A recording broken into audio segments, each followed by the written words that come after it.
Brothers and sisters, welcome. I'm here. This is Bishop Lewis of the Fairview Second Ward. I'm here with Sister Rosa Thornley, the president of the Relief Society in the Tremonton West Stake, and President Adams, the first counselor in the stake presidency of the Tremonton West Stake. We wanted to combine and simplify our efforts, and we felt like a quick video to unify those efforts would probably be the best approach. By the time you leave this video, you'll know the what is the Latino Initiative, why it's important, and how we're going to implement the Latino Initiative in these stakes. So with that said, President Adams, what is the Latino Initiative? Well, simply put, the Latino Initiative is some direction that we received from the Utah Area Presidency and with the Ogden, Utah Mission, specifically for us, in an effort to be able to find and minister to our Latino brothers and sisters. Specifically, they are asking us to physically locate Latino-speaking members and Latino-speaking friends who then we can reach out to, love, support, and sustain in any way that we possibly can. Phenomenal. So really, I mean, a lot of it has to do with primarily locating who they are. And then once we've located them, and we'll go into that in a little bit, exactly how we're going to use that list to minister to those people. There's a scripture in 2 Nephi 1, verse 6 that says, "Wherefore I, Lehi, prophesy according to the workings of the Spirit which is in me, that there shall none come into this land, save they shall be brought by the hand of the Lord." As I've served in the ward for the last couple of years as the bishop, I have repetitively seen members talk to me. We just recently had a baptism of a man who came from Mexico to Tremonton. And I asked him, "Why did you move here?" And he told me, he said, "I don't know. I know I'm supposed to be here."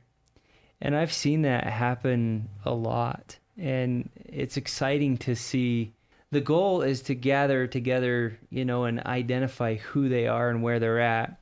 And the reason why is, I think highlighted in a story and experience that you've had, Sister Thornley, recently. Yeah, and I think it started as this Latino Council, probably in January, when we started to talk about this idea of identifying where they were geographically. I started to, in my mind, move through my ward. Where were the different households that I was aware of that had Spanish-speaking members? I remembered that a good friend that Todd worked with in our industry had just moved above us, on the hill above us. We had stopped by several times to welcome them into the neighborhood, to invite them down to a community gathering that we had, and they were never home. There was someone else living in the home for a while, but he was on our mind. We went up and visited, and he was in Mexico again. And so several months went by, and I was sitting in your ward Relief Society, and they were passing around a sign-up sheet to feed the sister missionaries. And I thought, great opportunity. I'll invite them out, and we'll invite our neighbors down and have a meal together and get to know them and see, how much they know about the gospel. And so Todd extended the invitation, and he was open to the invitation. He was trying to coordinate with his wife, and he said, "I'll let you know." And this went on for several weeks. And so the morning of, I asked Todd, I said, "Have you heard from him yet?" He says, "I'll text him one last time." And he texted back and he said, "Oh, we've got to go down and take care of some family in Ogden." I thought, I felt really inspired, and it just wasn't working out the way I thought. Yeah, But several days later, there was a knock on my front door. And when I opened it, here was this gentleman with a bag of fresh steamed tamales. There we go. And he said to me, "I am so sorry we couldn't come on Sunday." And so I stepped out on the porch, we caught up, we visited. I mean, we've known the family for over a decade. Todd has worked with him, and so he told me where his kids were. He told me where his wife's mother and father had moved to. He asked about my kids, and so it was that part of ministering where we're really getting to know each other. And then we talked about, can we try and get together again? And he shared with me that so much of his time is spent going back and forth to Mexico, where his mom is really ill, and trying to keep tabs on her and offer whatever he can there in Mexico while his family's here in Utah.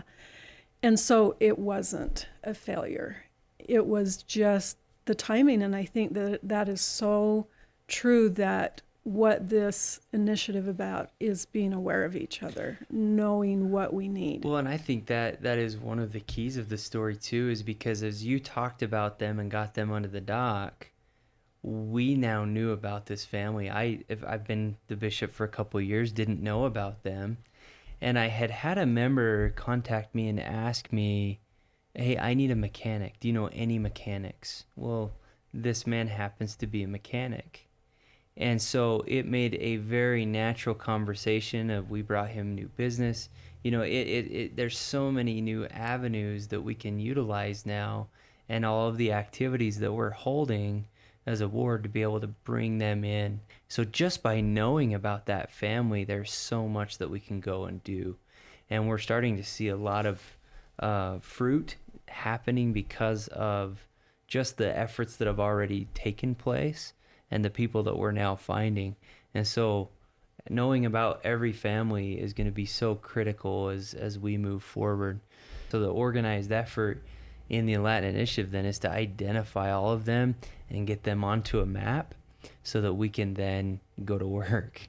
And it's been 3 documents in the past, right? And we're going to migrate that over to 1 document per stake. We want to go through and introduce to you that document, what it looks like, and how to move somebody and put that information in, so that we can then, it's a living document. This, instead of having an initiatives where we come and we ask you once a year, this document will continue, and we as a ward will keep it up to date, and then you as ward councils will keep it up to date, right? Well, and I think the important part of that living document, my friend that I'm talking about, we were aware that they began in Tremonton, they moved to Bear River City, then they came to Thatcher, and so they still are a line on our document, but we're able, where it's a living document, just easily go in and geographically move it wherever they've moved to, so that we're aware of them, and whether it's us or their geographical ward, we know where they are and can minister where they are. Yeah, absolutely. So with that said, let's dive into the document a little bit if we can. In each stake, there'll be a tab for each ward. And so each ward will make changes on theirs. A couple of new columns that we've added is latitude and longitude, and we'll show you how to identify what those are, because there's all sorts of different addresses, whether it's a utilities address, whether it's where the house is sitting. But from there, once we get this information in, we get the latitude and longitude, then we can pull it into a map. And on this map, we can see where our friends are. On the Latino Initiative Council, we'll be able to see not only the friends that you've identified, but also the Fairview Second Ward, and if they live in their geographical boundary. And so in your ward councils, you can just click on one of those tags. You can see where that person is. Are they attending your geographical ward? Are they a friend? If someone else has moved in, it's time to change that. But then ultimately what we'll be able to do is we'll be able to see the whole area that Fairview Second Ward serves, so that we'll be able to minister to them, not only with Fairview Second Ward, but those that live in the geographic ward also. So the goal, so I'm a ward mission leader, our Elders Quorum Relief Society. The goal is to get the data in there. If there's been old documents, you've already done it, we're going to do everything we can to get that information over, right, to this new document that you're going to get access to. And then from there, keep that information up to date continuously, right? And then, so what if I only know the address, but I don't know the name of the family? Do I put them in? Yes. Absolutely, because then we're going to go, right? And then the document with either the sister missionaries and the ward mission leader can go. They can identify the family name, get it up to date, and everybody will have access. It's always up to date, right? Right.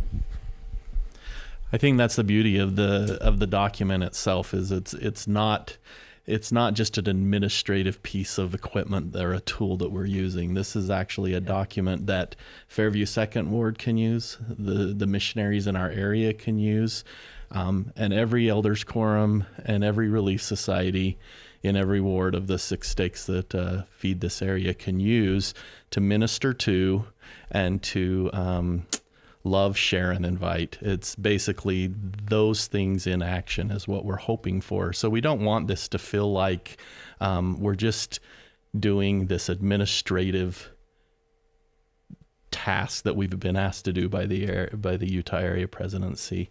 We're hoping that we can see the value of this and that it will give us truly an opportunity to reach out to our Latino brothers and sisters and love them and bring them to the gospel of Jesus Christ.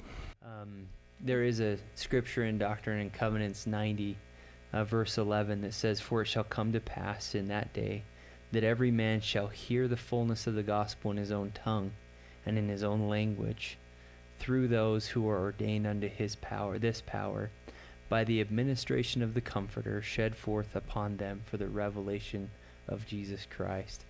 Inside of every one of our wards are a lot of return missionaries too that speak Spanish. And what we've seen is a lot of them are blessed by the opportunity to once again speak that language and go share the gospel. So as you're counseling together, you may have a thought to invite one of those return missionaries to on this list. That's an example of one thing that could happen, and who can be blessed by the experience of seeking out those who are going to be hearing in their own tongue, in their own language, the gospel of Jesus Christ. We're confident that the Spirit of the Lord will be with each one of you as you go about your efforts. What good looks like is that every ward has all of the friends populated inside of the document, and that from there, using the Spirit, we'll be able to go and actively participate in getting these people taken care of, whether that's from a ministering perspective, whether that's from self-reliance, English speaking, all sorts of different approaches that we are taking as a ward to be able to help these people be introduced to the principles of the gospel. And I'm positive that as we do so, that the Lord's work will progress forward. And it is his work. And we're grateful for your efforts. You guys are incredible. We love you and appreciate all that you're doing to help those in your ward and stake boundaries to bless the lives of those people who speak Spanish. Chosen to witness for his name, far and wide we tell the Father's story.